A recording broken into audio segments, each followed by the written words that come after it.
It is now 1 p.m. I'd like to call the January 6, 2026 Town Council meeting to order. If I could ask everyone to please stand for the Pledge of Allegiance. Pledge allegiance to the flag of the United States of America and to the republic for which it stands, one nation, under God, indivisible, with liberty and justice for all. Madam Clerk, may you please call the roll? Mayor Bell. Here. Mayor Pretend Burner. Here. Mr. Farrell. Here. Ms. Kay. Here. Mr. Spencer. Here. Ms. Tillerson. Here. Mr. McWelly. Here. We have a quorum. The first agenda item is the approval of the minutes from the December 2nd, 2025 Town Council meeting. Those have been previously circulated to council members. I had a few edits, clarifications, or really typos to send to the clerk. AI does get a little exuberant sometimes in how it characterizes things. Any other comments or changes to the minutes? I gave mine already to Petra. With the changes that I and Councilmember Burner submitted, the minutes are approved. The next agenda item is citizen comments on agenda items only. Citizen comments.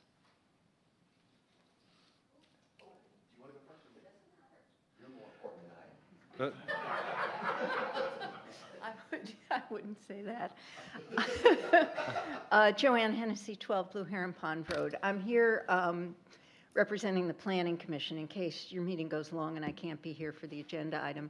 I'm asking that you remand the issue of the change of dock designation back to the Planning Commission. We feel that we have, since our last meeting, gotten more information, and we would like to do further due diligence to make sure that what we give you guys is a buttoned-up, complete analysis of the correct direction to go. We may come back with the same answer, but we don't feel at this point that we've done enough background for you. So rather than you deliberating on it today, I ask that you remand it back to the Planning Commission for further deliberation.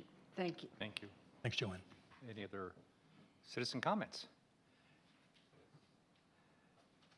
Hi, John White's 245 Eagle Point. I am the dock in question. So John, if I could just interrupt for a moment, we do have on the agenda a public hearing Okay. On this matter, in which case it would be appropriate to make any substantive or procedural comments at that point in time if you're Sure. able to wait until that agenda item. I just wanted to introduce myself. Okay. I agree with her. Remand it. That's all I wanted to say, and just so you put a name with a face. Okay. No arguments, no procedural, no nothing. Okay. I agree with her. Okay, thank you.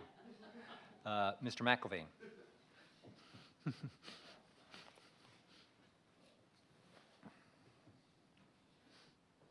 Brad McElvain, 146 Blue Heron Pond Road. I want to commend the council for doing the internal controls assessment. I think this was a very necessary step. And unfortunately, a lot of things in Kiowa operate kind of informally. But I think this was a good step to take to make sure that the controls that are in place in the town, and hopefully I would ask that Kika do this as well, and follow the town's lead. One question I did have is it did say that the town issues credit cards.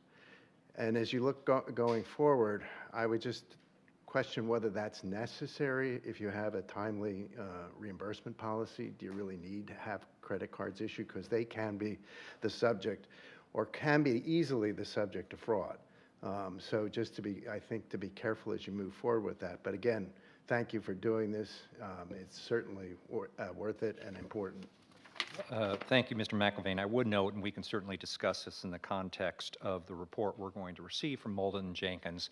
The town does issue, I believe, 6, maybe 7 credit cards, one to me and one to the Mayor Pro Tem. Those are necessary. Those have relatively high credit limits, and those are necessary for emergency preparedness reasons if we have to go off-site during an evacuation, for example, rent hotel rooms, last minute, things like that.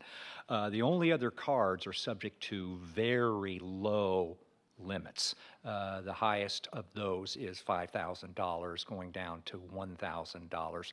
So, yes, as the recommendation we received from Molden Jenkins suggested, we need to have slightly better documentation, slightly better procedures, but the reason it was not deemed to be a material risk is because of the limits that exist on those handful of cards that are otherwise used and need to be used occasionally, because there's not always an ability to use ACH or checks, but thank you. Your And point's one well other taken. thing, I have a card, I've never used it for 2 years, but it's just for, as the mayor said, is we have a hurricane evacuation, we have to, otherwise it's in my lockbox at home, I never use it. and one other thing you'll hear from Maudlin and Jenkins talk about, this was a big focus of theirs. And I think you'll see that it was high risk but low impact because of the number of cards outstanding and how the control was done for them. We can get better. There's a couple things we learned, but they spend an inordinate amount of time because of the type of risks around credit cards. So the audit committee heard it and heard it and heard it. And so hopefully we'll have the right procedures in place so that we can do our jobs and still have good controls. Other citizen comments? Yes, Ms. White?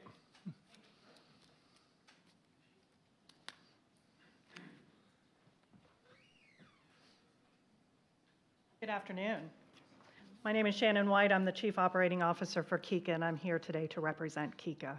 As long as I'm here, Brad, we are doing an internal controls review in 2026.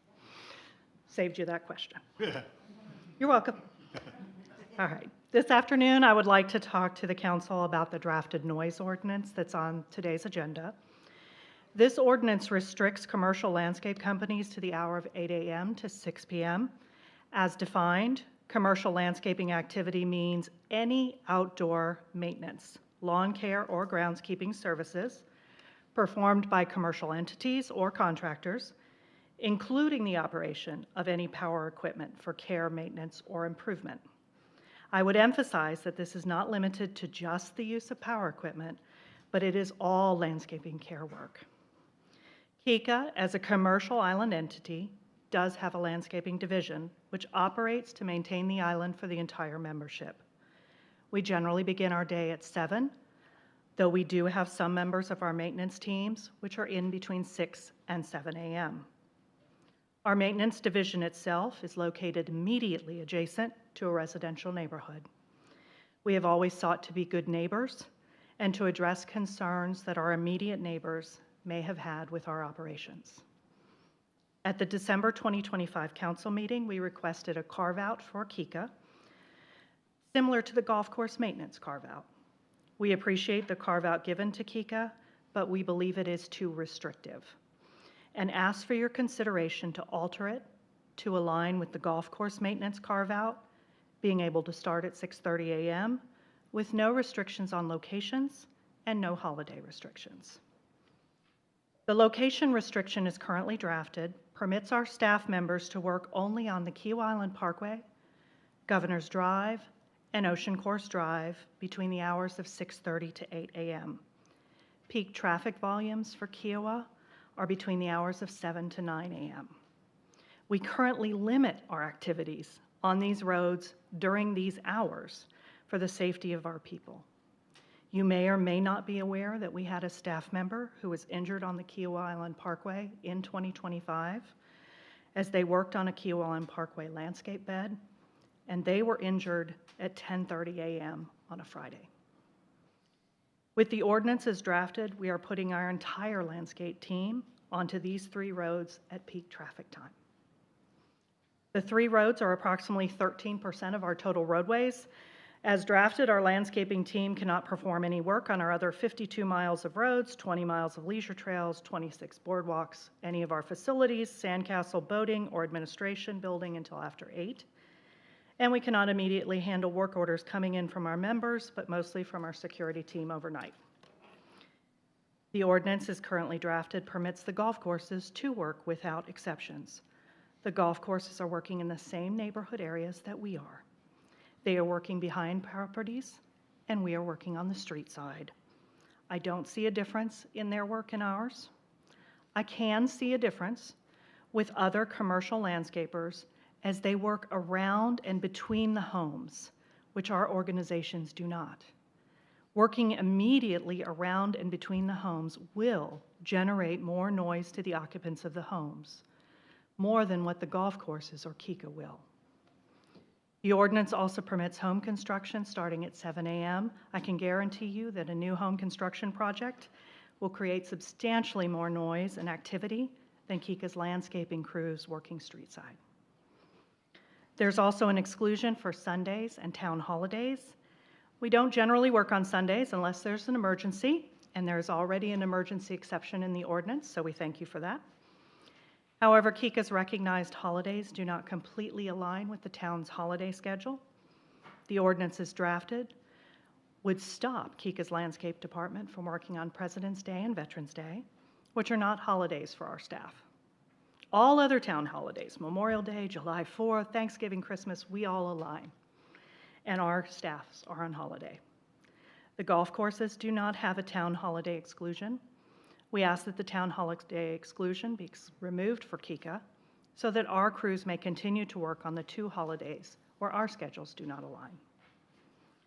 We are unsure how our Lakes team would operate, which operates under the authority of our Director of Land and Lakes, would be treated under this ordinance. We assume they would be treated the same, so they could not work in or around our 122 ponds until after 8 a.m. The real challenge would be during mosquito abatement season, which occurs for months between the hours of 4 and 6 a.m., as our team holds pesticide applicator licenses through the state, and we work in these hours to avoid member contact and to lessen impact to pollinators. Kika's landscaping services are for the benefit of the entire membership, not individual members. If our crews are causing disturbance, we would generally receive the complaints, which we have not received. If you are aware of complaints against Kika and our crews, we ask that you share them with us so that we can address them. In conclusion, we ask for your consideration for Kika to be granted the same restrictions as the golf course maintenance team, or to be fully excluded from the definition of commercial landscaping. Thank you. Thank you, Shannon. Would you be willing to entertain a question? Certainly try.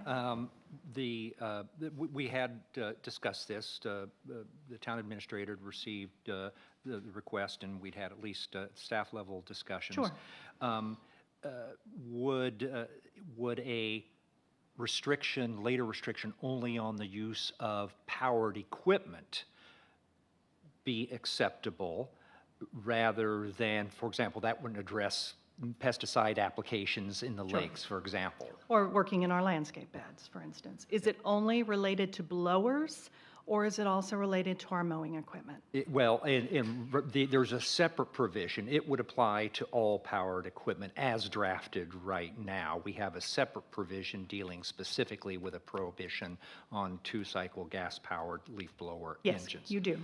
So that would... And we saw that, 2 powered leaf blowers, 1 year to comply, we got it. Yes, and that is an adjustment from first reading. Correct, So just it the is. question is what, a lot of what you cited was not noise emitting activity. There Some is of it is. noise emitting activity. You referenced the same exception as the golf course. But, I mean, one could take a view that somebody moves next to a golf course, they know that golf course needs to be maintained and people are teeing off for 7 or 7:30 a.m. and that's why you start then. I'm not sure the same expectation would exist with regard to every residential street. I would think if you move into a large-scale HOA like Kiowa is, with its reputation, you would assume that your HOA's landscape crews are out. Okay, but necessarily doing equipment at 7 o'clock in the morning? We would prefer to keep it. Okay, thank you. I don't Welcome, have sir. any other questions for Ms. White? We'll come up and there may be other opportunities to engage when we get to this agenda item. No worries. Okay. Thank you, sir. Thank you. I was just going to say, I appreciate your read on this and your comments. I had not aligned Kika as commercial for landscape stuff, so I see how you're reading it that way. It's specified as commercial entities, so I'm taking it in the purest form that you have carved Kika into this and considered shows it to us be as a taken that commercial way. entity. I'm trying to comply with the law, sir. I really am. Yes, ma'am. You're I welcome. didn't take it that way either. Thank I thought you. the homeowner association, I'd separated the two of them. It was different in my head, yeah, so it's interesting to hear that. One other way, well, we'll get to this. We can have the discussion later on. Any other citizen comments at this time?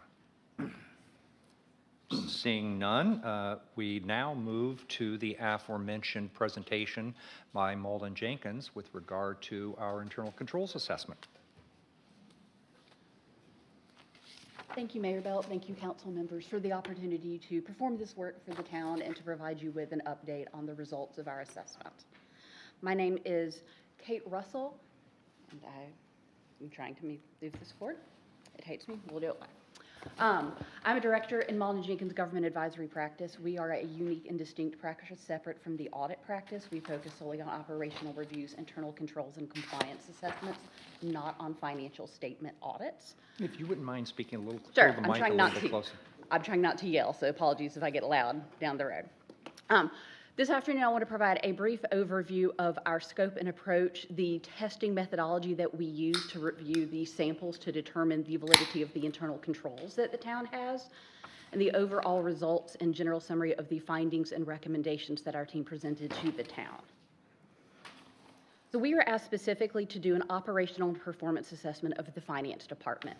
We were asked to look at its financial controls, how they were designed, the depth and breadth of the internal controls environment, see if they were being implemented as designed consistently, look for any gaps in controls, and generally provide other process improvement recommendations based on our work doing this across the country for a number of governments of different sizes and scales. Overall, we found that the financial internal controls for the town of Kiowa Island and the procedures that tell you how to specifically perform those controls are adequately designed to achieve their intended purposes. They are actually and consistently implemented by the town, and that they generally function as designed. We identified no significant control gaps in the internal controls for the town of Kiowa Island as a result of our testing and review.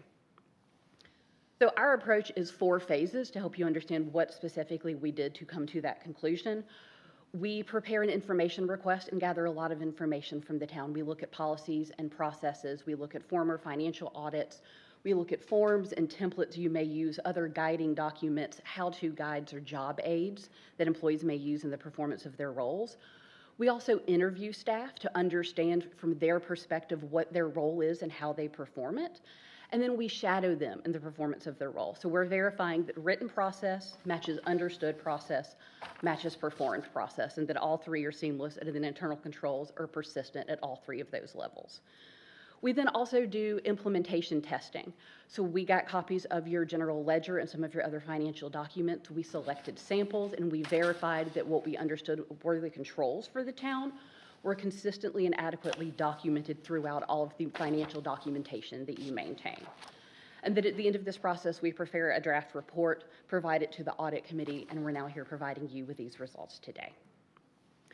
For our testing, we use an inherent risk assessment process. And what we mean by that is we look at the generic risk for the town, absent of the controls or the policies that you may have put in place. So we're going to look at the number of transactions that the town has, the number of vendors that you interact with, the number of contracts and procurements that you have. And we assess your risk based on the inherent risk of the general level of your operational procedures, the inherent impact, and then the fraud risk. And then after we meet with you and we look at your actual environment, we'll also consider reputational risk to the town if any of these processes or controls should fail. And so based on our risk assessment, we picked 6 areas we would do specific testing in. We did what's known as convenience sampling, where we went through and picked different samples representing a variety of different controls and activities that you have. We asked for all of the supporting documentation from the town, and then we verified that if you said a signature was on a certain page or a certain process was performed, there was evidence of that in the financial support documentation that the town maintains. The specific details of all of that testing and results are found in the full report. Overall, though, we found that the town is in a financially mature position. You should be commended for that as a town of this size. It can be difficult to achieve, and I think the town has spent a lot of time developing and implementing controls and processes to ensure that you're in a financially sound position. Again, we found that you have the right mix of controls. They're not overly burdensome. They're not overly lenient. They're doing what they're designed to do, and you have the right mix to protect you from reasonable risk. As part of our process, we provide findings and recommendations. We would like to note that our recommendations are a set of options for how the town can improve processes, enhance security or controls, or enhance documentation. The town has the ultimate decision as management to determine which of these are the best solution for the town, how and when to implement them, and if there are other controls or other implementation practices that may better suit the town's strategic direction. So overall, we had 2 findings for the town. I'd like to note neither one of these findings represent a material impact on the financial position of the town. These 2 really came more from a reputational risk consideration. The first, as mentioned during the comments, there are credit cards for the town. Again, they are small in dollar value. We reviewed several months of activity to determine that the dollar value was not consistently exceeded in any of those months. But what we found is not every employee has one, and so sometimes cards are borrowed out. We think you can strengthen the documentation around how those borrowed cards are used and the documentation about who is in possession of that card at any given time. The other thing that we found is that when we looked at procurement activity, so when you put out an RFP or a solicitation for quotes or request for a vendor provides you with an estimate of cost, we looked at all of the backup documentation to support those procurement activities, and we did found a couple where the documentation that supported it was not as robust as we would like to see. So we know that you have adopted a new procurement policy and some procedures, and that will help, and we just want to commend you for doing that and ensure you're consistently maintaining that documentation moving forward so that the documentation speaks for itself in supporting state and local procurement requirements.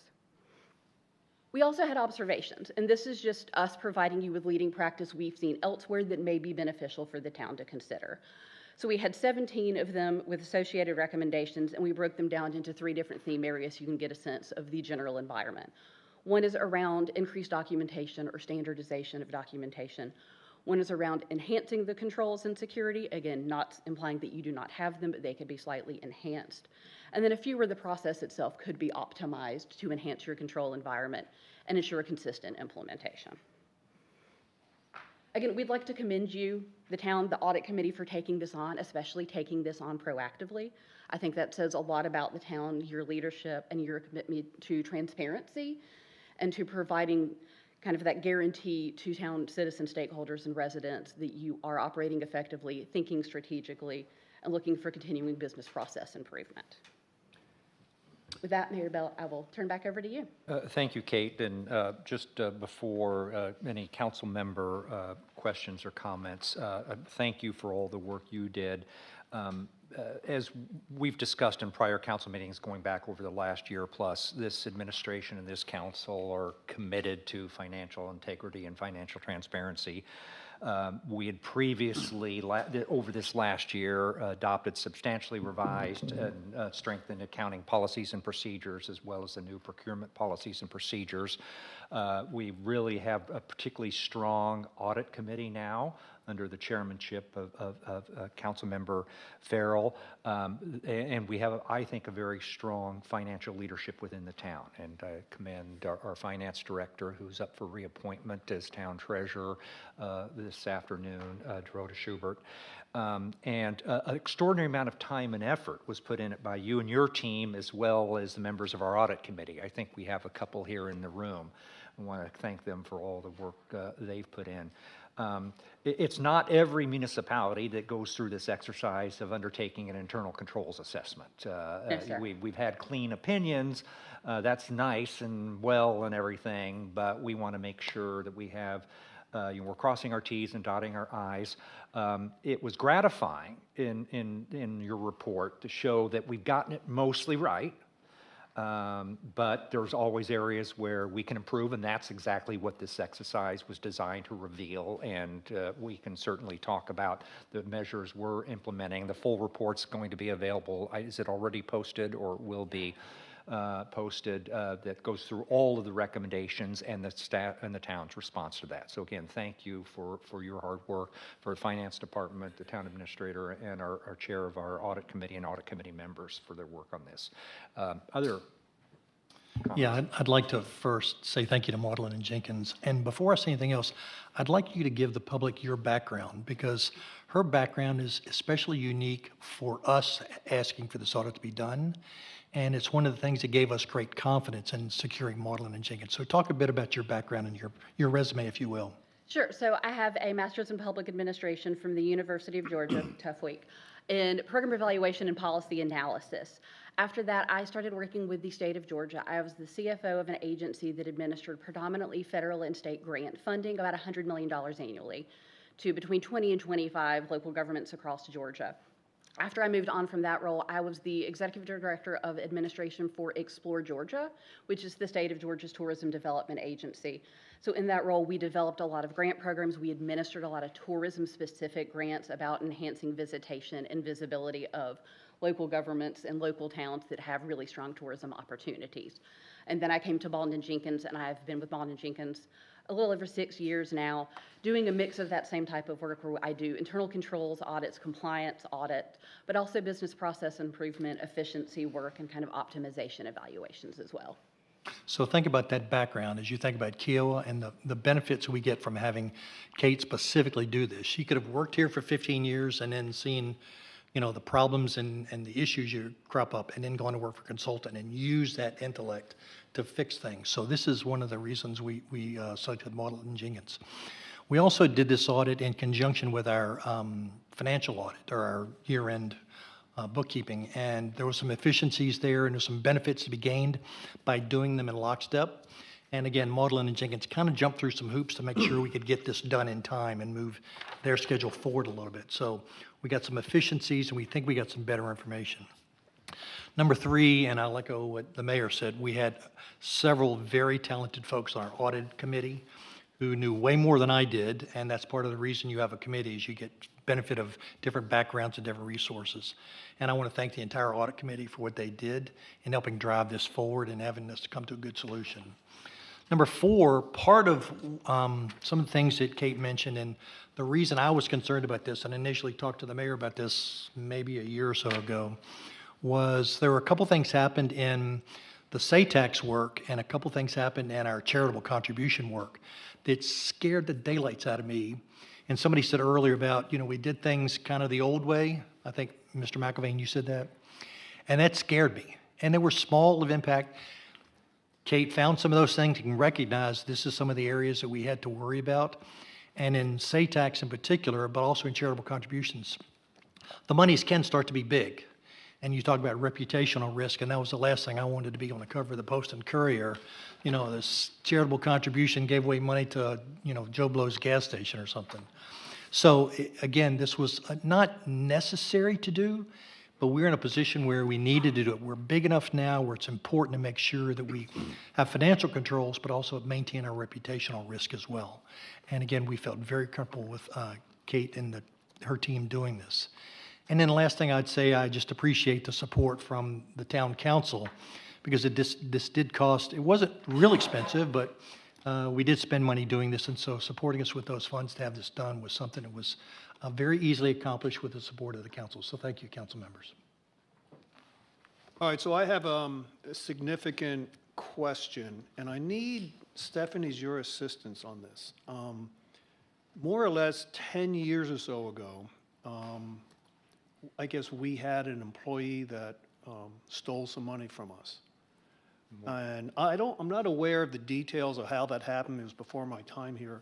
But the question is, how or what have we done to prevent that from happening again? Because it did happen. And Kate, are you aware of it? And what controls are you suggesting to prevent that from happening again? Sure, I'll let either Stephanie or Mayor Belt speak to the incident, since I was not here at that time and would not want to misrepresent the incident itself. If you'd like to provide that clarification at this point, or I can I just want to make continue with sure, my the real evaluation. question, I Yes. want to make sure we have controls now, so. Yes, Yeah, not directly about the incident, but just over 10 years, decade that Dorota and I have been here, there's been a number of controls through previous council, mayor, audit committee. We now have an accounting procedures manual. We've tightened up the credit card. There was a number of things being changed over with payroll. So we have, I would say, and you can comment on that because you did in your review, you probably saw all of the different measures that's been put in place over the last decade to try to. Could I ask, John, would you mind speaking to this? Well, and let me Go just, to the, Oh, John Wilson, yeah, he was on council. welcome him doing that, but the one thing, the most important thing, you may recall, is when we updated our accounting policies and procedures, we did a significant revision of those. One of the things that I had focused on and identified and that we changed was that had to be at least 2 signatures and 2 sign-offs for every expenditure, where that was not, and in some cases, I'm that second signature. So was that part of the problem? That was 10 part, years that is- was okay. part of the problem, and even until we revised our accounting policy procedures, it did not necessarily prohibit in every instance perhaps an individual, a single person signing off on expenditures. So that was the major thing, kind of have more checks and balances in place than we do now. so to get, Yeah, just, John was here when it I was in when the it middle of happened. that. I was a brand-new council member when everything blew up. And, yeah, we did a lot of things very quickly once that happened. Got a new payroll system with much stronger controls, because that was where the bulk of the money was stolen. Back then, you know, the town was issuing credit cards like M&Ms. A lot of people had multiple credit cards. That was all taken care of. The purchasing and the disbursements, petty cash, all of that was revamped and strengthened, and has since, as the mayor said, been strengthened further. So there were a lot, and the access to bank accounts was strengthened dramatically. So there were a number of things that were done very quickly once this issue was discovered, and then there have been continuing improvements and culminating, of course, in this controls audit, which, by the way, I think the results of this control analysis were exemplary. The town looked really good. It's a real credit to the council and to the staff for the way things turned out. But yeah, a lot changed very quickly and continued to change. I personally would be very confident that what we experienced back then could not happen today. So. Thank you very And much. if I'm correct, when the audit committee was created just after this event, and John is the one who stood up the audit committee at that time. So it's really nice to have this historical knowledge on the audit committee right now. Thank you, John. Thank you, John. And I would just note again, under the leadership of Councilmember Farrell, this audit committee is tasked not simply with hiring the auditor and then reviewing the financial audit. They've been part and parcel of all discussions about how we manage and monitor all our financial and other related risks to the organization. Great, thank you. Any other questions or comments for Kate? Again, thank you very much for your report and your hard work on the town's behalf. We appreciate the opportunity. And Mr. Mayor, for the public, if you want a copy of the executive summary, we'll make that available to you. If you want a copy of the full 71-page report, you're welcome to a copy of that too as well, if you want that. Thanks, Kate. Updates, I will go first. First and foremost, Happy New Year, happy 2026 to all. Hope everyone had a safe and enjoyable holiday with their families and friends. Second, I want to notice that, and we'll be putting out subsequent communications regarding this, that I will hold my next quarterly town hall community forum. This is kind of this annual State of the Town address on January 22nd. I believe that's a Thursday afternoon at 4 p.m. Encourage anybody to attend. Again, there's an opportunity to ask whatever questions you want, and I'll try my best to address them at that point in time. Next of interest, should be interest to the community, the council is holding its annual strategic planning meetings in the following week, January 27th and 28th. I believe that's Tuesday and Wednesday. We will talk about strategic priorities for the coming year. This is an open public meeting. In contrast to some others, we actually are happy to entertain questions and suggestions and engage with community members during that process. One other thing to put on everybody's calendar, it's a carryover item from last year, one in which there was a substantial amount of community interest, which is the proposed beachfront overlay district. We have another public workshop scheduled on that. John, I believe it's the 16th, it's January 16th at 10 a.m. The last update item, and there was another email communication or e-blast that went out from the town today, is tree work is continuing on Kiowa Island Parkway, starting on Thursday and Friday. We hope we'll be able to complete that work. The contractor does have availability, I believe, on the 10th if necessary. I do want to comment upon the backups that occurred on December 29th.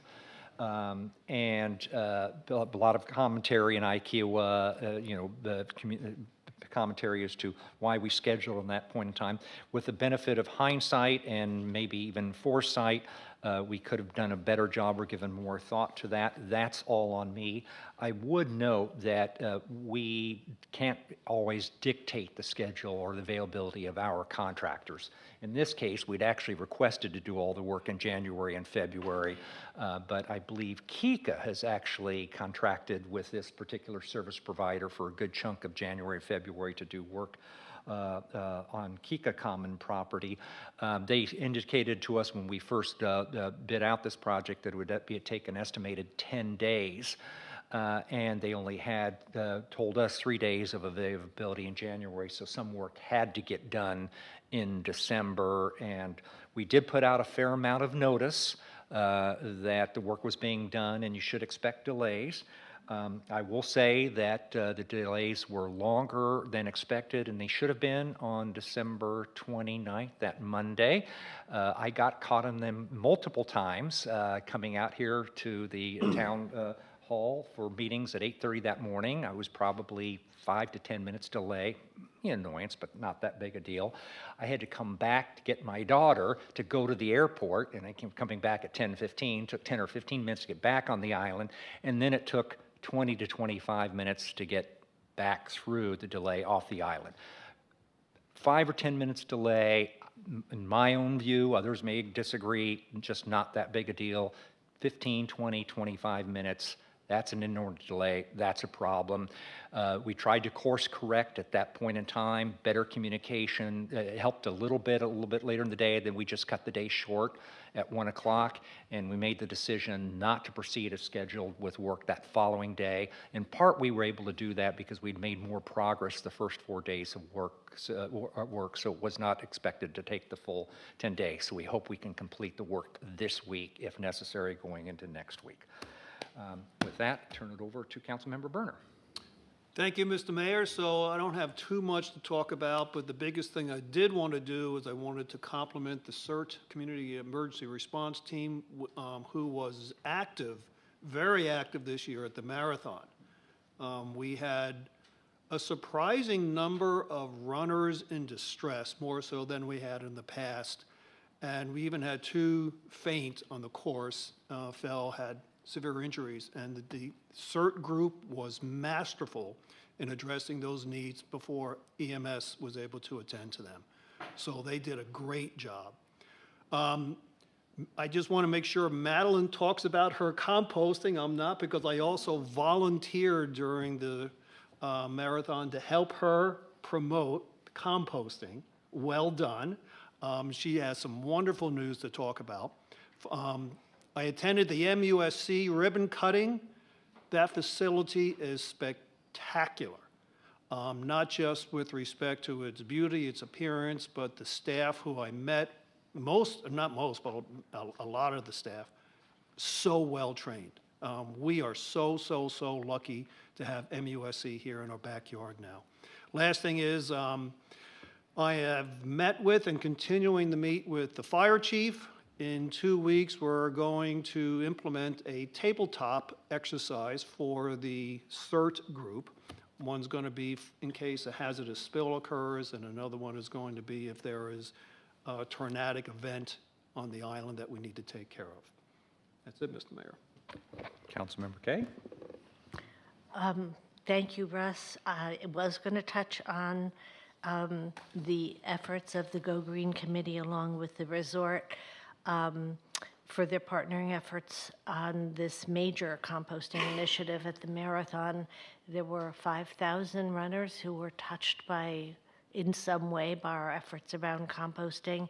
Most of the thanks, well, I thank the mayor and Mayor Pro Tem for their volunteering for this, but most of the credit goes to Fran Williams, who's chair of our Go Green Committee, and to Liz King, who it works for the resort. And the whole initiative really exceeded everybody's expectation. The efforts resulted in a total of 1.8 tons of compost, which sets some kind of record for these parts. So major step forward in those activities and in our ongoing efforts to reduce our carbon footprint.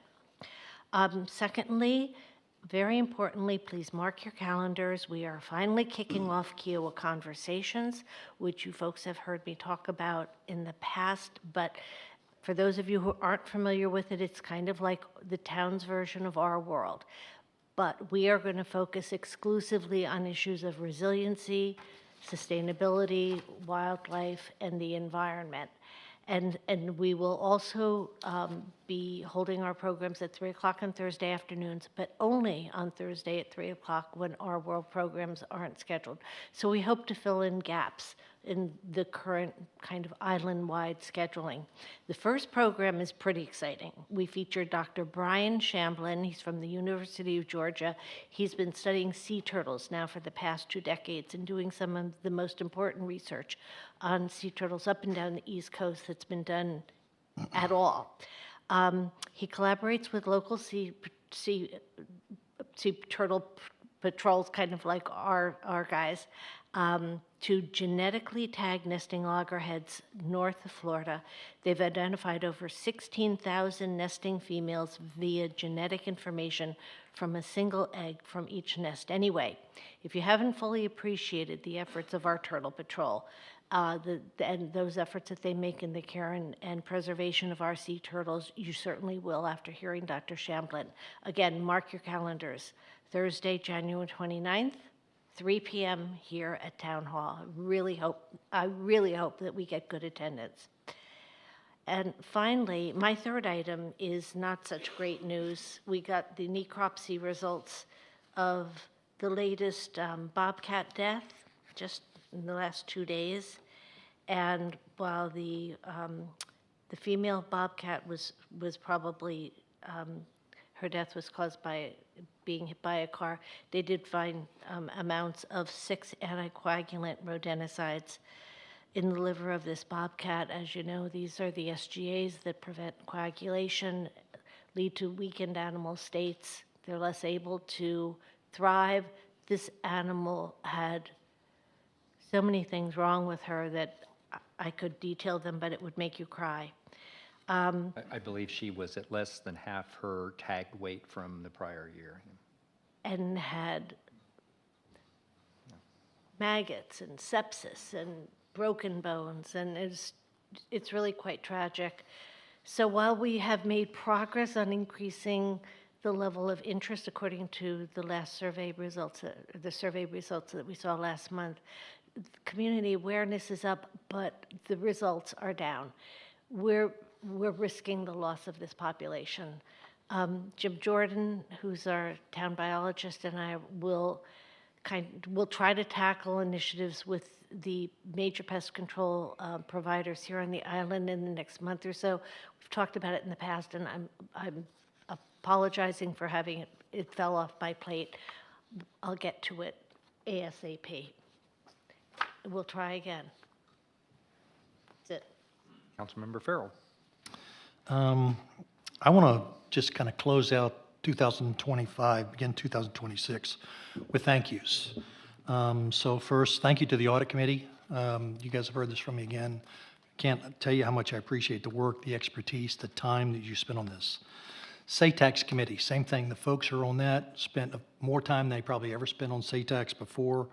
And it was a very productive year, and we had some great contributions. Same for the staff members who worked on charitable contributions. And then I want to call out 4 individuals in particular. I mean, the whole town did a very nice job.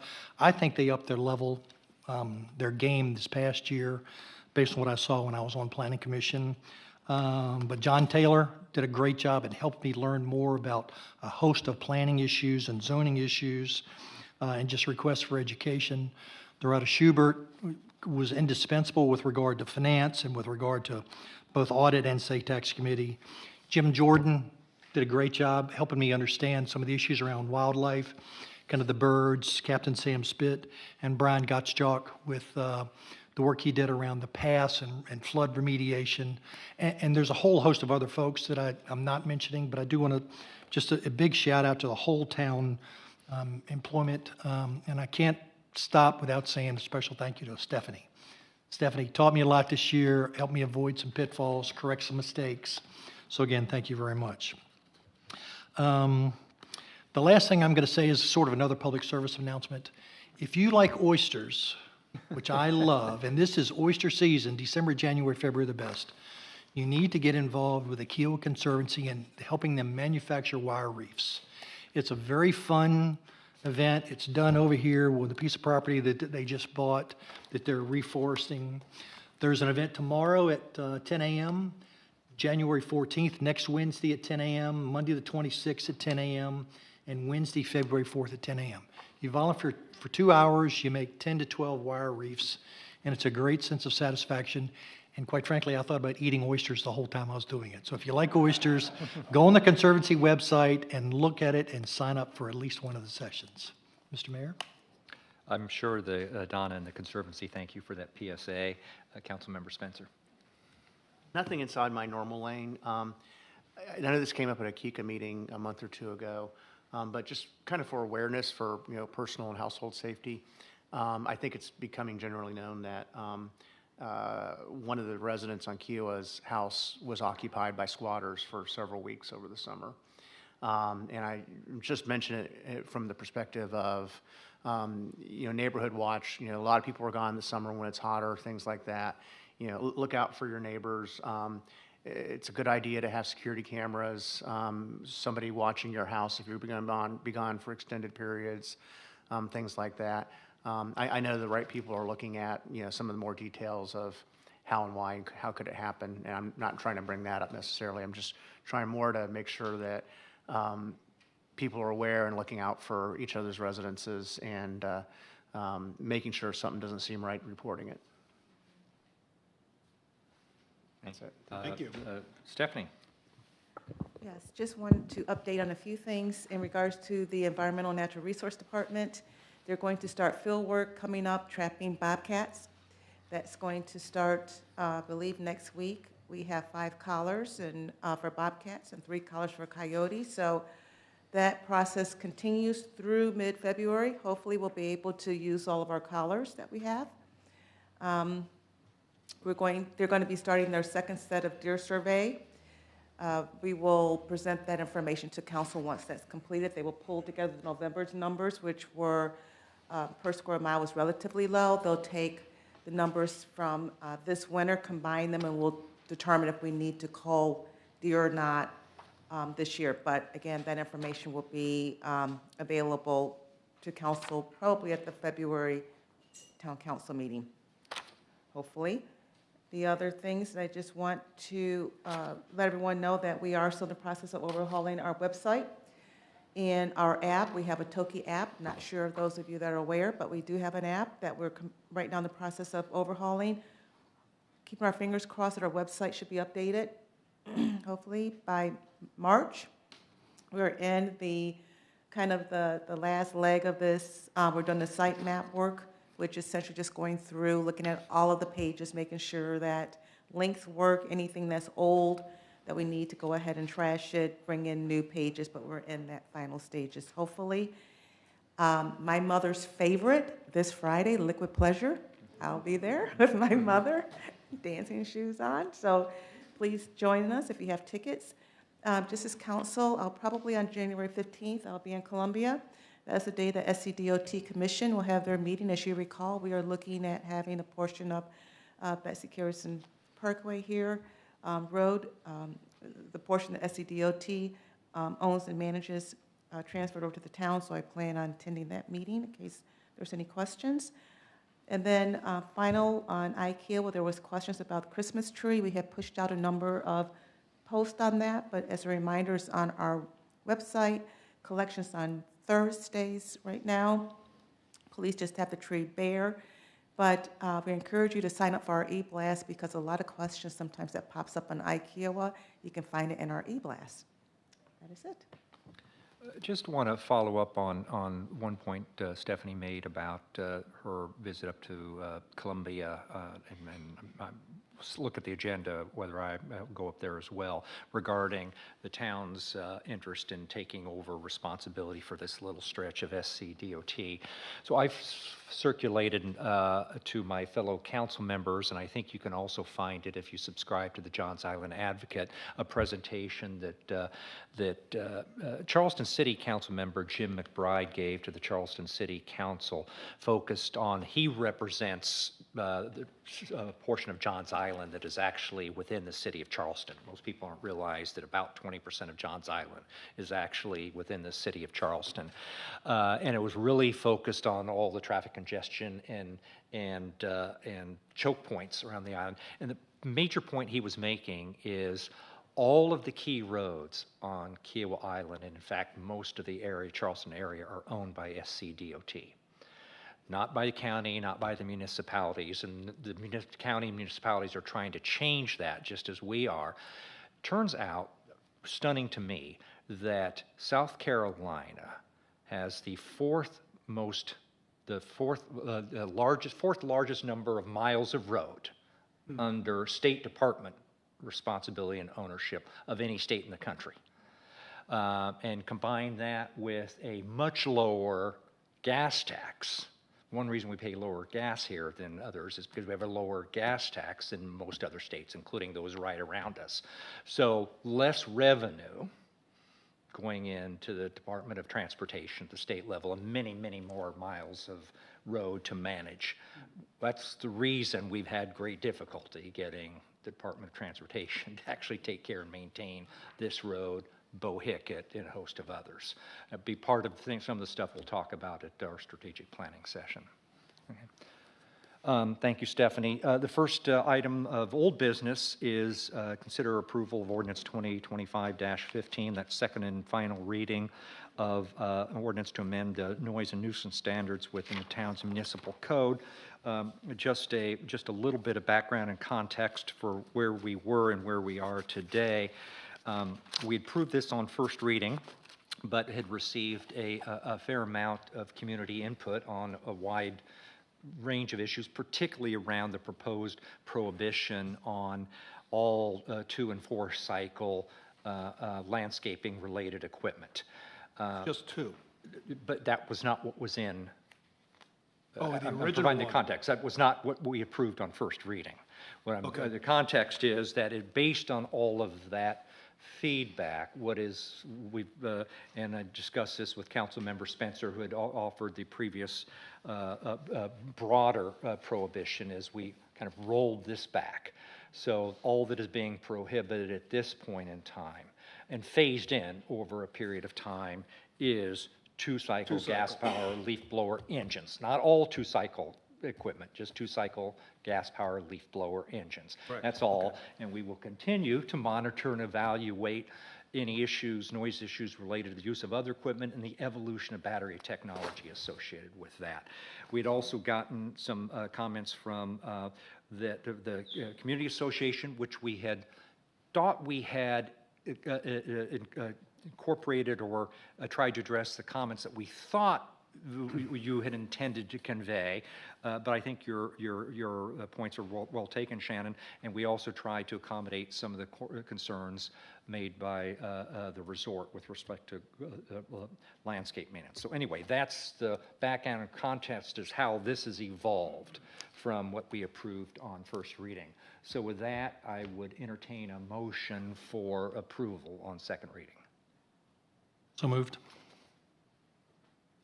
Second. Second. And now, discussion. So I have a question regarding what Ms. White asked. On page 3 of 4, under F, number 4, doesn't 4, Key Island Community Association activity on major arterial roads, blah, blah, blah, that gives Kika the same flexibility as the resort has? That they were, sorry, page 3 of 4, Highlighted in yellow, Madeline. this section, it looks like this. Well, on major arterial roads, that's what we thought. The reason we put that language in there is that the request we'd originally received, again, that maybe we misunderstood, was they thought it was important to begin work on the major arterial roads ahead of the construction traffic starting getting on island at 7 o'clock. But now there have been a broader set of issues raised. And for what it's worth, I think those points are well taken. So would this be amended to include secondary roads as well, or what? So what are we missing here? here's what I'm going to propose. Okay. Is because, and I think the understanding was perhaps that this doesn't cover Keek in any event. This whole ordinance is intended to protect the quality of life for the community as a whole. Relative to noise. The community association in and of itself represents most of the community.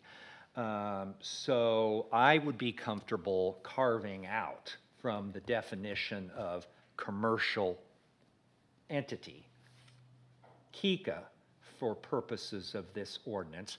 And if association members have concerns about any noise that the community association is causing around them or their neighborhoods, they can take it up with the community association. So would an amendment be basically the same thing as 3? Golf course maintenance between 7 p.m. and 6:30 a.m.? No, it would simply be to exempt from the definition of commercial, that for purposes of this, there would be a proviso, for purpose of this provision, Key Island Community Association shall be deemed to not constitute, commercial landscaping activity or construction activity. I would like to meet myself or have somebody from town council or somebody meet with Shannon and make sure we get the wording correct. I would not like to vote for this today. I want to make, I didn't intend for this to include Kika. Well, I that's hear what what she's saying loud and clear, and I agree with what she's saying. I just want to make sure that we get the wording right before we vote And on it. We will, I guess the idea is we're going to simply, my proposal is to amend to exempt Kika from the application of the specific prohibition section. Okay, Shannon, Ms. White, is that? Okay. Right, because of all of the things that you went through, they're really simplified by that one last statement that you made, which was exclude the commercial, which is a very simple and clear. We can just add that it's at the bottom of section 1805, there will be additional sentence that Yeah, the community association is exempted from the application of these provisions. totally fine Or with do it at the that. top of Yes. So 15806 exemptions, this does not apply to Kika. Yeah. Be the So- first one.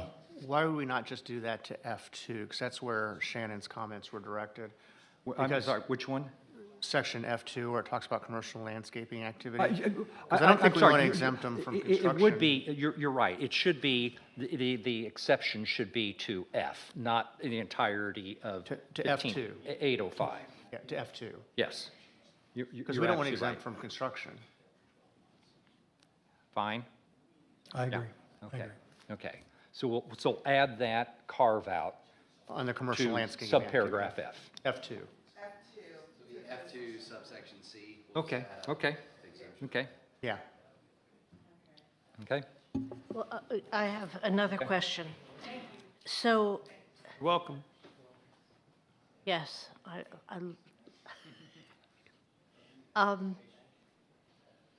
in the interim from first reading to second, Russ had looked at an option for a 4-mix leaf blower. Yes, this suggestion came from Mr. Warren. He provided it to me, and I did research online.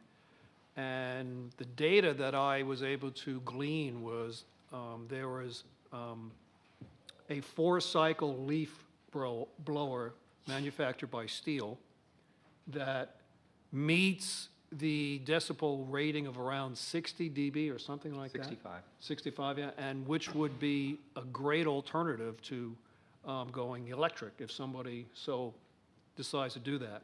Now, the paragraph that's highlighted is only prohibiting 2-cycle leaf blowers. So I'm bringing up, Madeline, to your point, there is a 4-cycle blower on the market, more than one by Steel, which would be satisfactory. That's what I mentioned at the last council meeting also. And this ordinance does not prohibit that, because Not the way I read it wasn't just the noise levels, it was the emissions. Correct. Both of which were within very acceptable standards. Correct. And from a commercial perspective, made a lot of sense.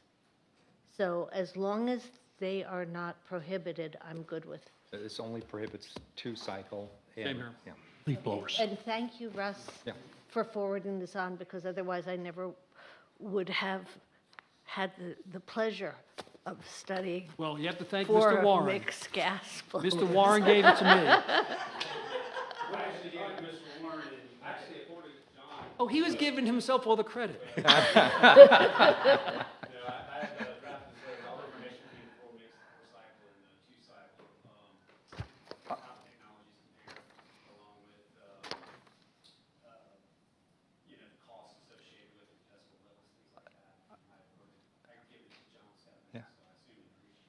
You're the one that sent the very extensive email with all that. Thank you for doing that. Yes, I would like to see the electric blowers you've got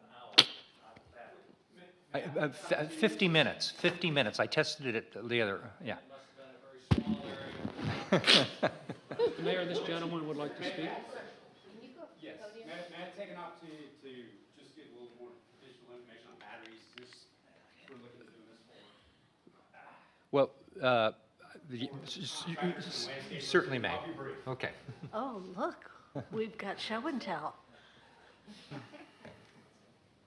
Please, for the record, state your name. My name is Matthew Stannis. I work for Kiowa Development Partners, Kiowa Island Club. I've been with them for 25 years. I oversee all the landscape maintenance operations for the club real estate and development properties. This is the average battery of a steel backpack blower, also interchangeable with the weed eaters, hedge trimmers, and all the other small tools that you were originally proposing. And so I was getting up here to discuss not just blowers, but all small tools in general. This takes a little over an hour to charge with one single charger. This charger also can be done in a 4-bank, but that takes 5 hours to charge for 4 batteries. The batteries themselves, again, they're interchangeable amongst all the equipment. However, if you have a crew, or if I send crews out, I need to send 8 to 10 batteries for a day's worth of work to run all my small tool power equipment. The challenge with that being is if you add up of how to mitigate charging all these batteries. This one small charger takes 3 amps. The 4-bank charger takes 7. That's about equivalent to a toaster oven, okay? Your average circuit breaker in a garage, carport, house is between 15 and 20 amps. That means I can only run 2 chargers on 1 breaker. So if I have a crew of 8 or 10, or, I send out 8 crews, and if I need to have, say, 100 batteries ready to go for that day, I need, upwards of, 15 individual circuits that I can charge these individual batteries with. So what are my options? Well, you can bring in a 100-amp service into your buildings at a cost to be able to charge all those. You can have somebody on a limited number of these that comes in and swaps them out every hour and a half. But, that's bringing staff after hours. Additionally, you can purchase large charging banks between $10,000 and $20,000 a piece that can go around and charge the batteries. But, for the resort, for Kika, for myself, with the club, yes, that's possibly doable. But for the smaller landscape companies, that's just not realistic. And then, unintended consequences, what can really you do is you could have these smaller landscapers just with generators sitting in the back of their trucks running all day, charging these things. Plus, these things can't sit in the rain. they've got an air vent to cool them, because everybody's heard of lithium battery fires, because they have to be cooled while they charge. If not, they are a fire hazard. So I just wanted to talk about the unintended consequences. If we move forward with all battery for all small equipment, the technology just is not there yet. I really do appreciate the initiative. I mean, I myself, I'd mentioned in the letter, I mean, we just went to a whole fleet of lithium-powered utility vehicles. So I'm on board with green energy, but I just don't think, I think it'd be very restrictive for small companies or companies that just need to purchase. I mean, this battery itself is $350. If I got to buy 100 of them to outfit my crews, that's also could be cost effective, or, ineffective. So I just wanted to add additional context to. We appreciate it. We'd certainly, your letter had been circulated, and that input and others is why we modified this to only apply at this point in time to two-cycle gas Harley leak blower engines. And I think adding the 4 mix, I think it's the revolutionary technology. That's the way. Okay. So once we have that, we can operate as businesses. That's what we've gone. I just, Roger, I just want to make sure this is correct, because I think this may be a typo on our point. Golf course maintenance it's now between 7 p.m. and 6:30 a.m. You had said, you requested this 6:30, but it says Monday through Saturday. I assume you're doing maintenance on Sunday as well. We are, and I think that in the last discussion, Sunday was going to be added. It was not in this, so I just, yes, we'll make. We're making that adjustment. Yeah, make that correction. Mr. Mayor, can I make this one comment? Yes. I just want to congratulate you all. I didn't have a lot of faith in this process up until we started talking about this. I think that the way you've gone through it, the way you've been willing to listen and to get input from people is commendable, and I appreciate it. Thank you. Thank you. Any other questions and comments? So I would entertain a motion. I guess we have a motion. One other question. I had asked in my letter that I drafted to you, would Kiowa Island Club be seen in the same light, because we weren't technically addressed as the resort in Kika? It simply says golf course maintenance. What about all of our other commercial properties on the island? Beach clubs, marsh houses, such like the sandcastle and things like that. I would say no, because the issue around golf course maintenance was the timing of when golfers had to play. So there's a specific window that Mr. Warren has. Spa aerobics and marsh house starting at 8 a.m. Am I running equipment out there at that same time? Those aerobics people. We have weightlifters, we have pickleballers, we have tennis. I think the difference is, We can certainly, in my view, is to move forward on second reading with the ordinance as before us with the amendments we've discussed, adding a Sunday and carving out from F2 Kika, and that we would certainly, if there is a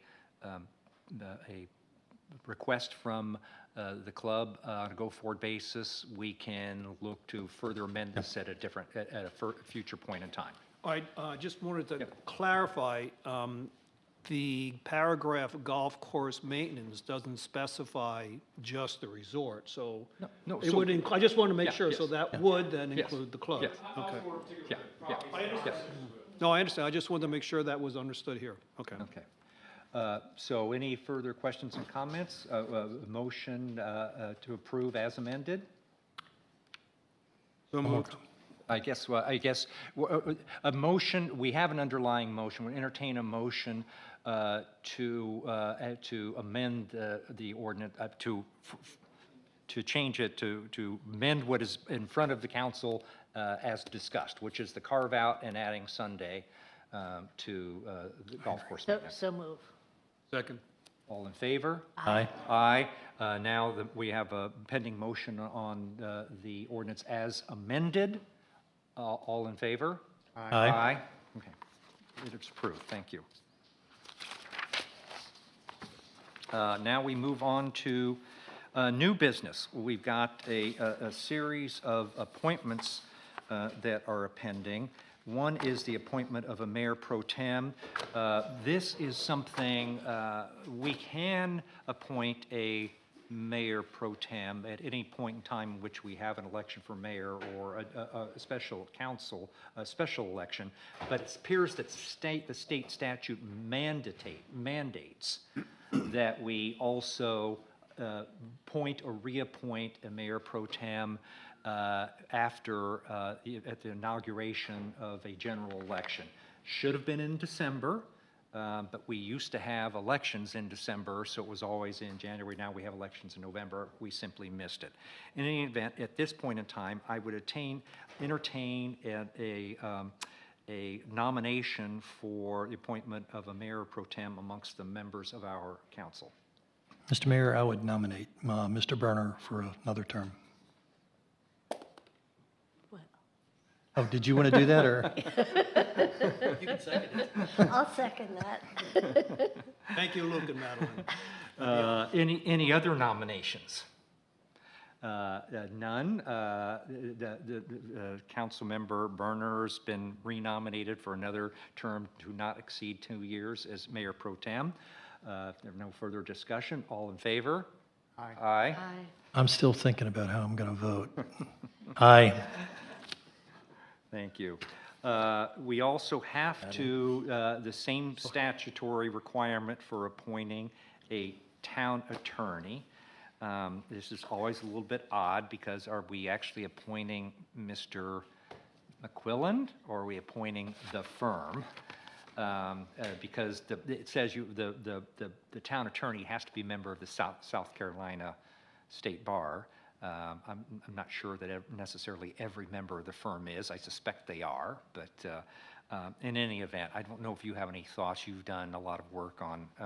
So the ordinance that's in y'all's agenda packet has been amended, like shortly after we got in, but the current ordinance reads the town attorney may be an individual or law firm.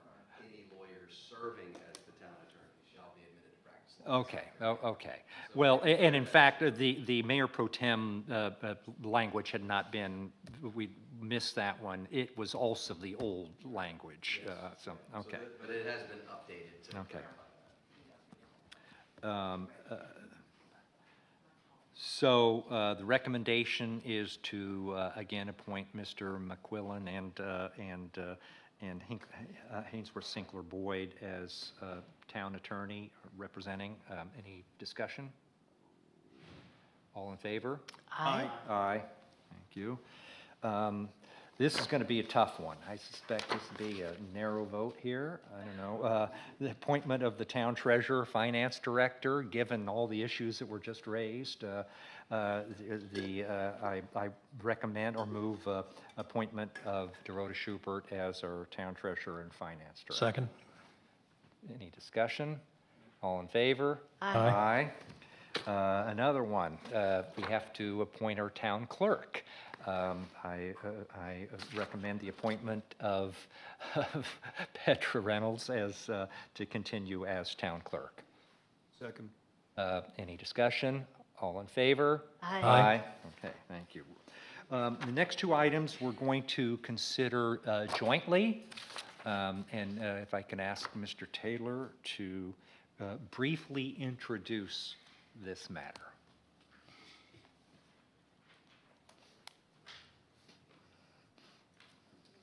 Members of council, you have for public hearing and first reading a zoning amendment, both text and map amendment. I won't go through the full presentation based on comments relatively already made regarding the requests to remand back to the Planning Commission. But this is a rezoning request for the subject property of 245 Eagle Point Road. That TMS number is 26502000167. The request is to change the existing fixed dock designation to a floating dock. And as was presented, the Planning Commission's recommendation is of approval.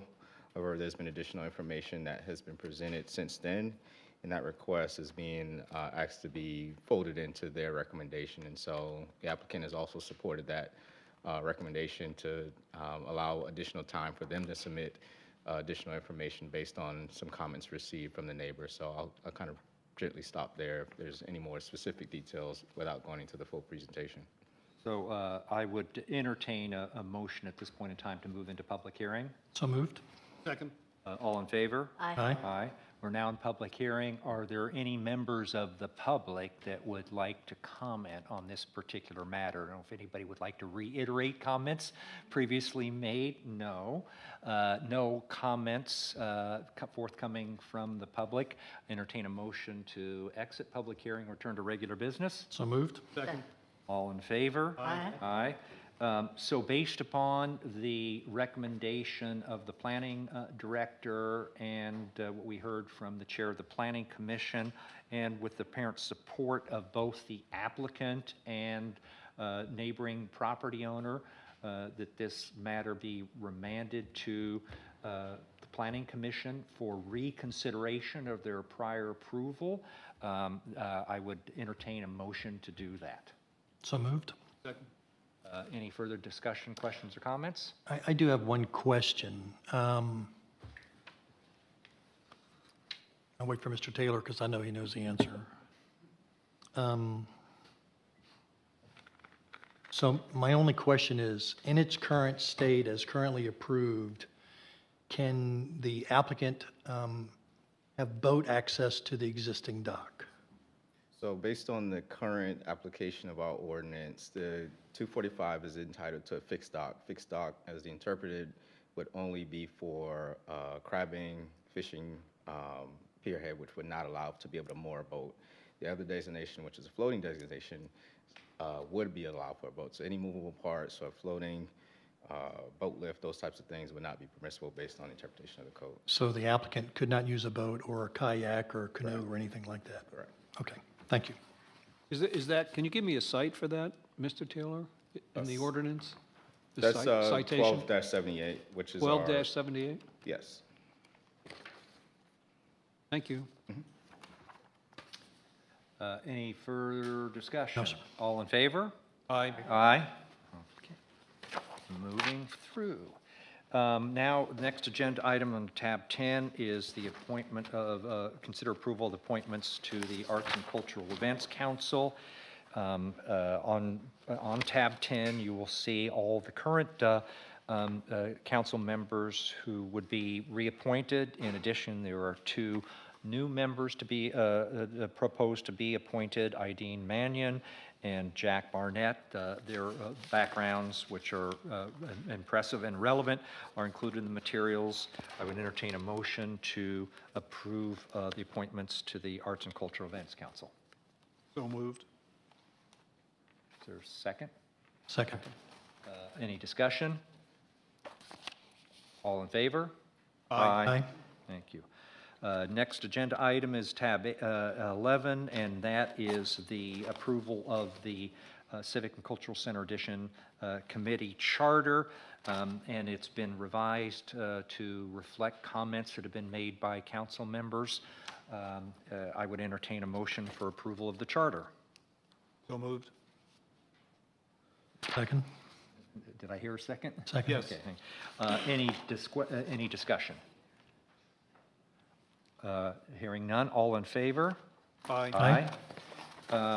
Next agenda item is to consider approval of the amendment to the Audit Committee Charter, which is in tab 12. Mr. Chairman, do you want to talk about that? The only substantive change to this charter is we made the term 2 years versus 1 year. And both the finance chairman and myself believe there's a real need for continuity that needs to take place in greater than 1 year, and we get benefits from that continuity and kind of the financial statements and any assessments we do going forward. So that's the only change. We did think about how do you stagger the terms, and we didn't try to address that here, but I would talk to any audit committee members and say, after the next year, if some or part of you want to resign, then we could have a staggered way that way. But we'd like to have 2-year terms, and eventually we'd like to get them staggered. So we have continuity of thought, process, and intellect on the board, on the committee. I'm certain. So highlight is the only change, 2 years. Would you like to make a motion? So I move to approve the new audit committee charter as revised. Second. I'm certainly supportive of that. Any further discussion or comments? All in favor? Aye. Next agenda item is approval of amendments to the Public Safety Committee Charter. Would the chair of the Public Safety Committee like to discuss or move that?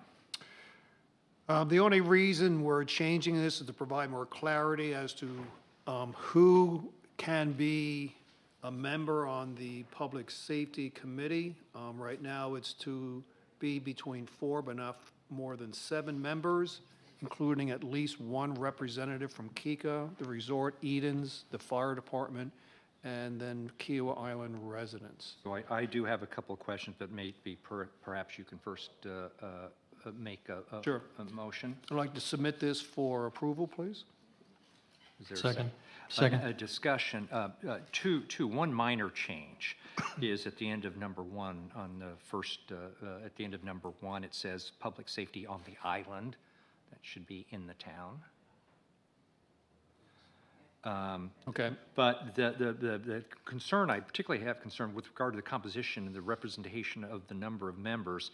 Says it shall comprise at least 4 members, which includes at least 1 of Kika, KIGR, Eden, St. John's Fire District, and a Kiowa Island resident. That alone is 5. That plus would be you have 5. the chair. Yes, that would be 5. Well, I wasn't including myself. but- Okay. Okay. It should, well, so the question is it actually, What's the minimum You number? mean either? No, You mean, it was 1 from each organization, so at least 1 from each organization. So that's why don't be we at least just 5. take out the at least and say no more than 7 members, which includes at least 1 of. okay, et I cetera. think works. that would be, Okay. I've got a question. that works, yes. Oh, go ahead. Yeah. And I was wondering about the same well, math. but are you putting a max of 7 on it? Yes, correct. So your intention is to have 1 from each of these listed, not Correct. 1 from the collective of them? Okay. Should the club be considered as well as an entity, as a major player? What are your thoughts on that?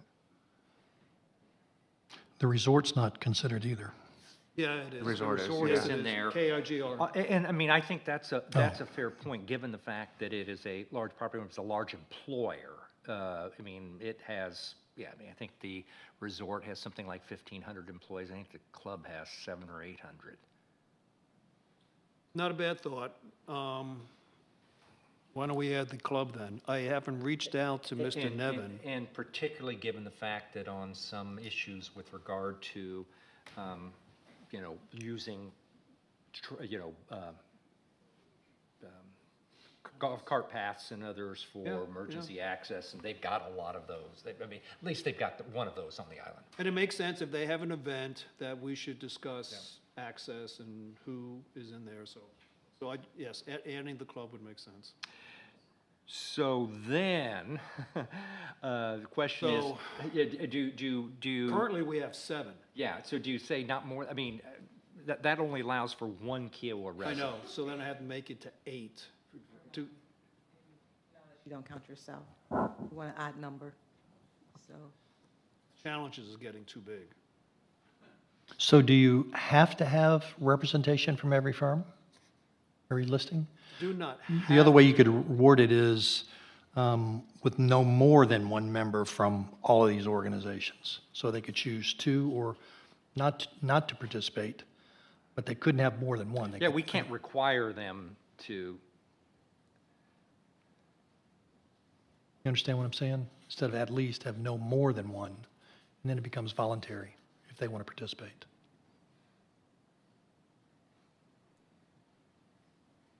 I mean, we would like to have Sure. a representative from each one of these I entities. know, I do. think they'd be I know. willing to do so, but we can't force them. So then what Mr. Farrell says is more apt, because if you can't force them, so stating now no more would allow Edens, for example, not to have a representative. And then you could go back to at least 4, no more than 7, with no more than 1 representative from these organizations. Or you could say which would ideally include at least 1 rep. I'm only hesitating because I don't want to go above 7, but I don't see Yeah. how we can not do that. 7 gets to be pretty large. Agree.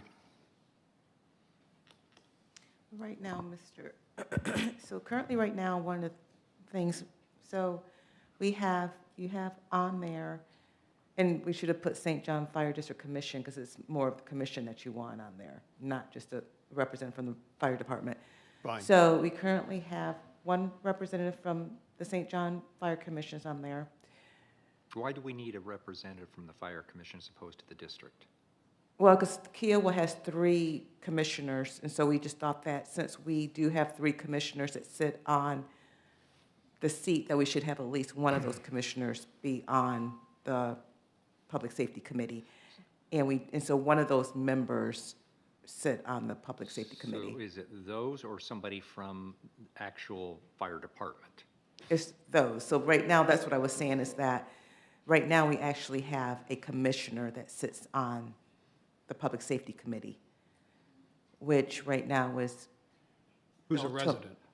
I understand. Yeah, or But that's one thing, it could be, and that's where we may have to find out, because you have Bill Tomei, you actually have 2 commissioners, but one of the commissioner works for the resort, and he's sitting on as a resident, but then we also have a representative from the resort, which is head of security. So we technically have 2 resort. One is for the resident. But then you also have 2 commissioners technically on as well. Yeah, he's the commissioner. All right, so I think what we should do is have not more than 7 members, which will include no more than, as Mr. Farrell suggested, a representative from KICA, KRGR, and we'll add the club. I think it makes sense to add the club. And we'll add the commissioner Okay. for SJFD. Okay. And you have Edens still? I beg your pardon? Edens? And Edens, yes. Edens, okay.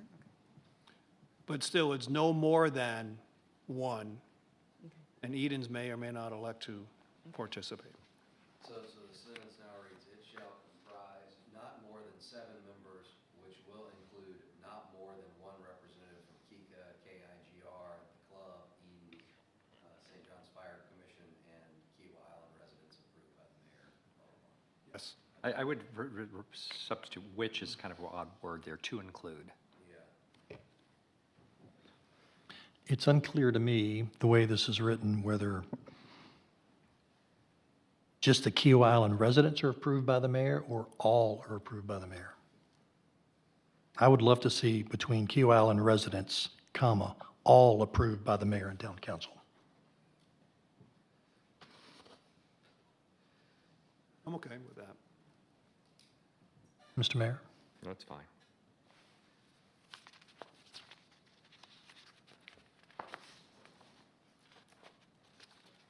And Mr. Berner, are you okay, just because I did this, with a 1-year term? Is any continuity important there, or are you going to get the same people? No, you're going to get the same people over and over again. Okay. 1 year is okay. Okay.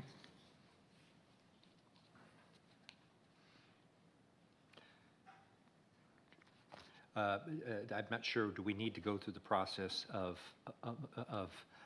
approving an amendment before the underlying motion? We can simply say the charter as As edited. proposed, as revised.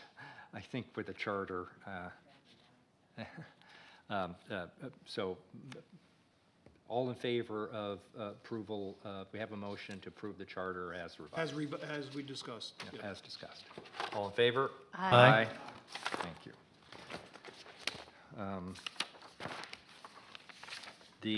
Consider next agenda items, consider approval of the Design Review Board Charter, which is in tab 14. I don't know if we need to have this introduced. We have the planning director, if necessary, to answer any questions that council members have, but I would entertain a motion for approval. So moved. So moved. Second. Any questions or comments of the planning director? I'd love to have Mr. Taylor just kind of go over the highlights, please. Yeah, so last month, Town Council approved the establishment of Design Review Board. This is consistent with the structure that was approved in the ordinance that would have a membership of 5 members, at least 3 of those property owners and residents on the island. Specifically, these would have expertise of design professionals in those areas of architecture, landscape architecture, urban planning, construction, or a similar field. This marries similar to our existing, all of our other boards with the amendments. If you recall, we made changes to the structure of Planning Commission, Board of Zoning Appeals at the end of last year as well. So these are pretty much consistent with that. Upon approval of the charter and upon appointment of memberships, which has been currently under advertisement now, that board will form its own rules of procedure, but all of the highlights are consistent with the actual ordinance that was drafted, you guys approved in December. Any questions of John? Just a little additional context. It really doesn't relate to the approval of the charter or the language of the charter itself, but subsequent to the approval of the Design Review Board,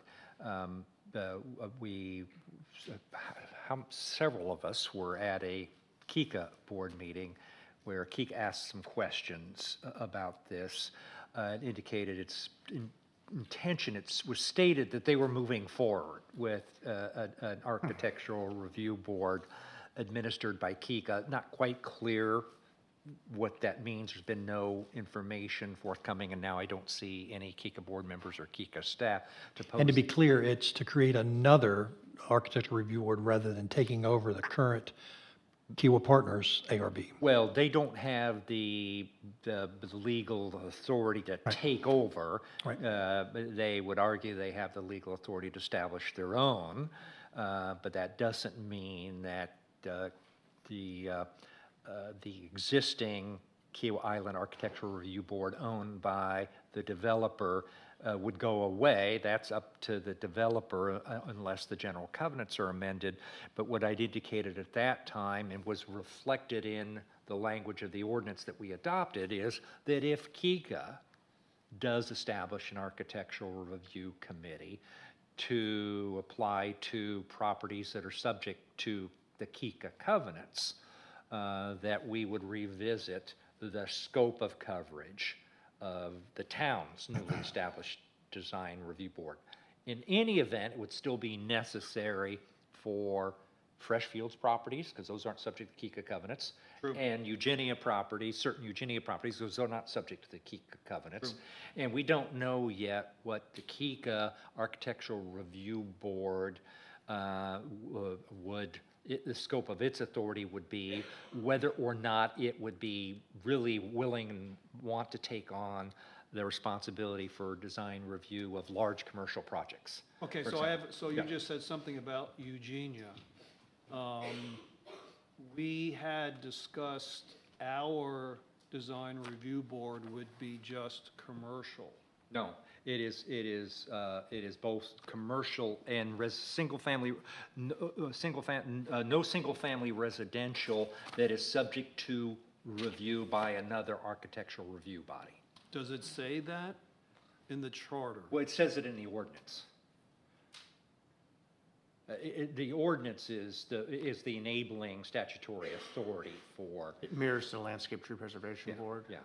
Yeah, the ordinance defines the Yeah, coverage. no, I understand. This I don't defines remember- who's going to do it. I understand, of course, what it is. Can I go don't back to recall Luke? if it said that. The ordinance says that. Correct. I hear what you're saying. I'd have to go look at the What ordinance. about multifamily? Multifamily was part of it? Yeah, the ordinance would incorporate the review powers for this board. This is just establishing the structure of the board. Right now, the Design Review Board covers Multifamily, commercial, everything except those single-family which are not covered by an existing architectural review board. So think those properties on Eugenia. But So right now, we've actually carved out developer-controlled ARB review from the scope of the town's Design Review Board. In anticipation of, at the very least, single-family residential review would be undertaken by KICA. KICA ends up taking on more than that, or we find, apropos of some comments that I've been getting, that the current developer-controlled ARB is actually not acting to approve, provide architectural review control.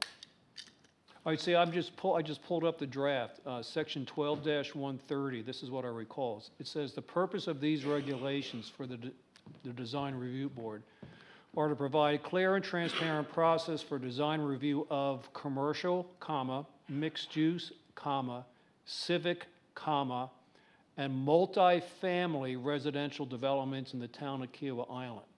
That's what I recalled. It doesn't talk about the homes on Eugenia.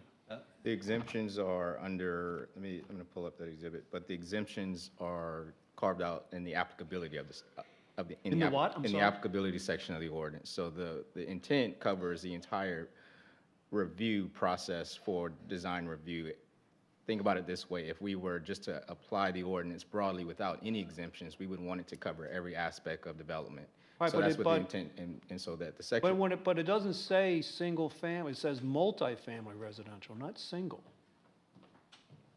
Not sure I On follow it. 12-130. So That's what I That's remember. the intent section, that's not the actual applicability section, but they should match. I mean, Yeah. that's a good point. But that is just in the intent, that is not the actual applicability, but we probably did not line up. Okay, yeah, I see what you're referencing now in the intent. Yeah, that's why I raised the question Yep. about Eugenia. All right, Yep. so going back then, so we have to change 12-130, or we should. We should. But your intent is to include the single-family homes on the Eugenia properties that are not covered by KICA. They're It's already- already, that's- it's actually that's in the already- it's further in the statute. And you look at the applicability section. Applicability The section, intent language if you- needs to be clarified, but it is only an intent provision. Councilmember Burner, if you see the applicability section 2, the Yeah, I'm provisions seeing- of this looking at it article now. shall apply, to excluding single-family residential, except single-family residential which are not subject to review or purview of any established architectural review board. Okay. Should we just change that as an error or? Probably be cleanest would just be that section. John, does, If there is an ambiguity and they go to look to the intent, that can come back and bite us, so it's probably better to Do it by, do a formal process. Okay. Like one We word. can't do one that word. now. John, does this charter mirror the Landscape Tree Preservation Board charter? So this isn't novel, this is. Correct. We essentially took the framework of the existing tree board and fused the responsibilities of that into this. There's a type, thank you, there's a typo on 4B and the second line after section 12-129, there's a period instead of a space. So you can catch that. And I've got a question that's maybe broader than we want to address here, but I'm becoming more aware of what might be a process problem or an authority problem, that there's a process that gets to the town for when approvals are given, whether they be permits or under the DRB or things like that. There are subordinate processes, regimes, perhaps, or HOAs have approval processes, and it doesn't go to the ARB until they've done their thing. Then it goes to the ARB, then it comes to the town. But when it comes down to enforcement, HOAs aren't geared to enforce what they've approved. They just don't have teeth to do it. I'm hearing more and more the back chatter that there's a perspective that if you don't want to follow the ARB, you don't have to, you'll just won't get your deposit back. So I'm wondering if there needs to be authority under the DRB to ensure that all subordinate approvals that were required to get to the town and the DRB for approval need to be met also, because the town does have teeth. Well, the issue is, we can't be enforcing private covenant restrictions. The town is inappropriate for a municipality, very explicitly under state statute, to be enforcing private covenant restrictions. So Where would you think that could be addressed then?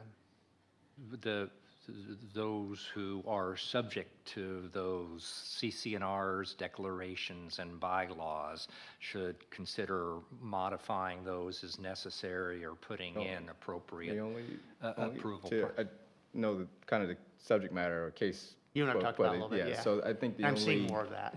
solution for that is if we were to adopt similar requirements of that entity into our own standards. And so if there's a requirement specifically for aesthetics of that particular neighborhood or regime in our own code, then we would have essentially the same standards to be able to administer. So that would be the only. Thank you for that. And that's why I'm wondering, since we're talking about the charter, would that be a charter thing, or where would that? That would go into the separate, not necessarily, it would not go into the charter, either into our standards or some type of support aesthetic document or design manual as a supplement. The charters is not a legal document. It's just basically an organizational document for the entity, internal organizational document, how it constitutes itself and operates itself. Okay, thanks. And then I've got another question. Is 5 the right number? I mean, how many are on the LTP? That's 5, right? Isn't it, or 7? 5. And the BZA is 7, is that right? And the planning commission is 7. Planning commission is 7. This perhaps is a significant undertaking for that board. Should it be 7, or is 5 really the right number?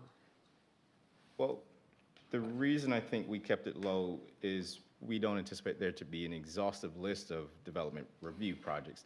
That's, I think, one, to date, our tree board has not met to even review any Just for training. applications. Yeah. So to have the exhaust of 7 members, I think is kind of unnecessary.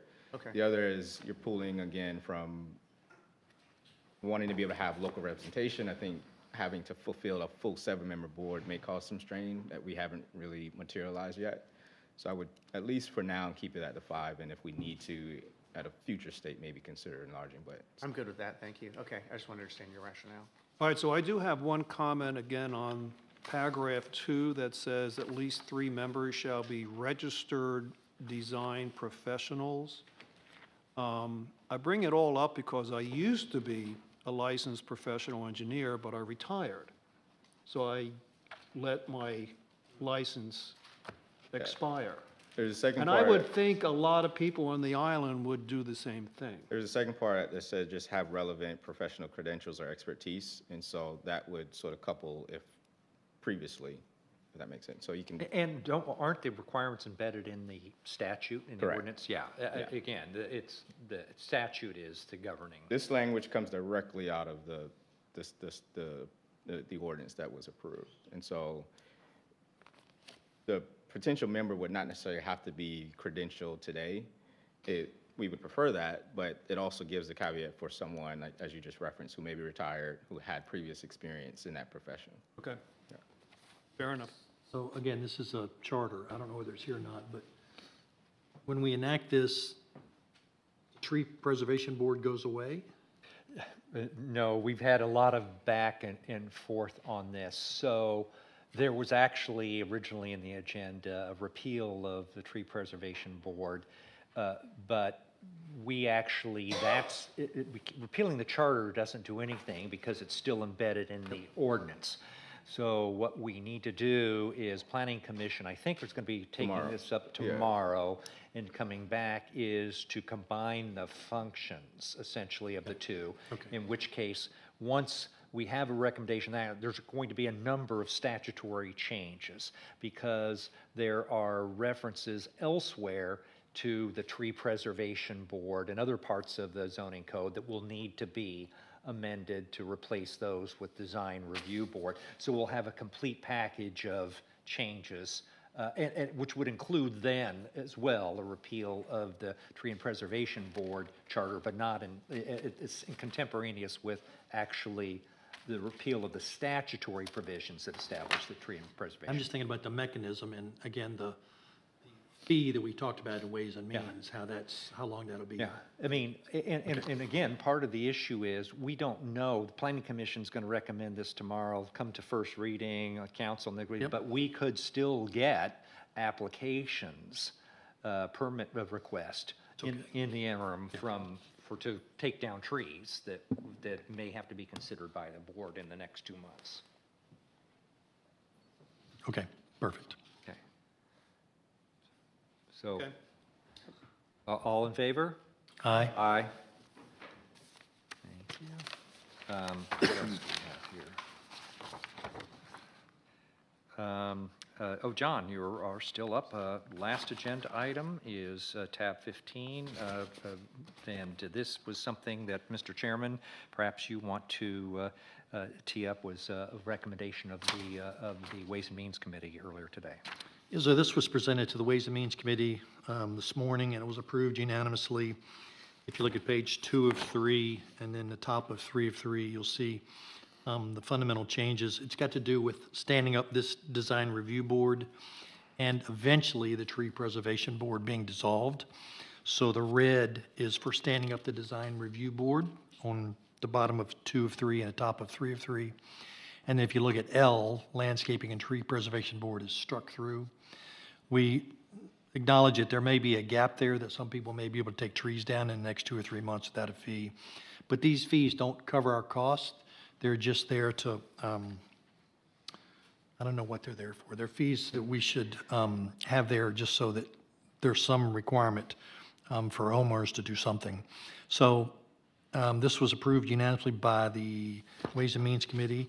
It's very similar to what they do in other towns. If you look at the page after the draft fee schedule, you can see the comparison to Hilton Head, Mount Pleasant, Beaufort County, City of Charleston, Sullivan's Island. And in many cases, you'll see the exact same fee being charged in those other locales as what we're presenting in our fee schedule.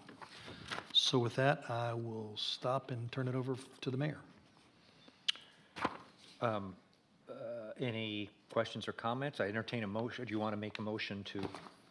I move that we approve this new fee schedule. So moved. Second. Second. Any discussion or comments of John? The only thing I would add is, very minorly, is that in comparison to other municipalities and jurisdictions regarding the fee schedule, as stated, they're similar, but this incorporates sort of a one-time fee opposed to a per review price. And so we technically would be lower for the overall cost when we're thinking about design reviews, permitting requirements. So this would incorporate, for example, a preliminary and final review costs, opposed to the applicant paying a review fee for the preliminary, conceptual, and final application. Any further discussion or comments? All in favor? Aye. Aye. Thank you, John. Next agenda item is go into executive session to receive legal advice pursuant to 34-470A2. And We take this out of order, get citizen comments?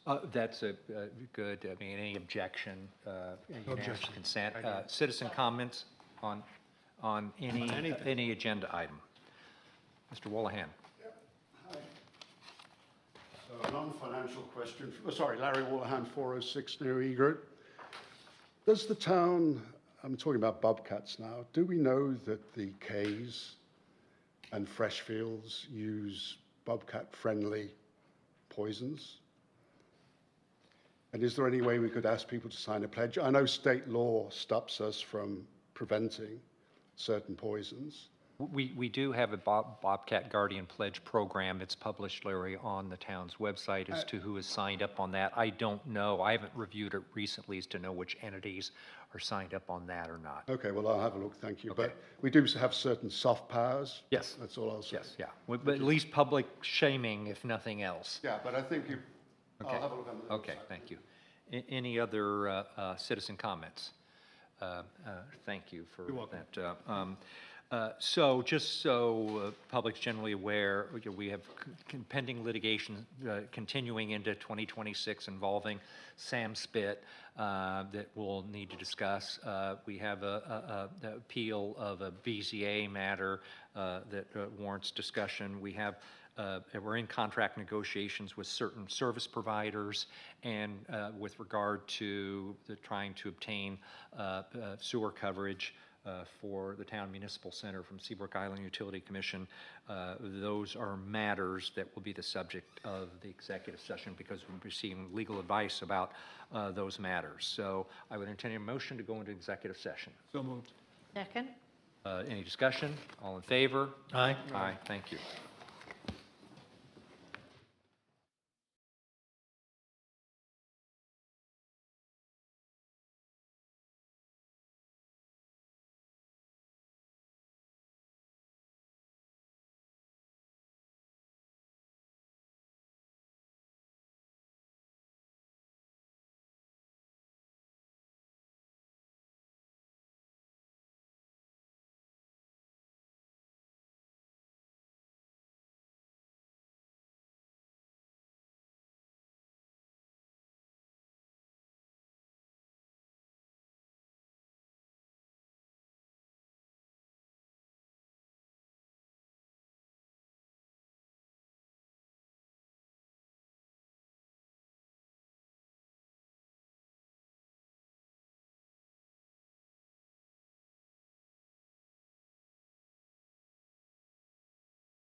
return to regular order, noting that received advice of council on various pending matters, and no council decisions were made during executive decision.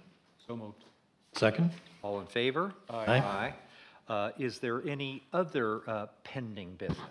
Yes, Mr. Mayor, I'd like to make a motion to the town council that the council authorize the mayor to enter into negotiations to buy a single piece of real estate. Second? Any discussion? All in favor? Aye. Aye. Is there any other business? No citizen comments? Any council member comments? None? If not, we are adjourned.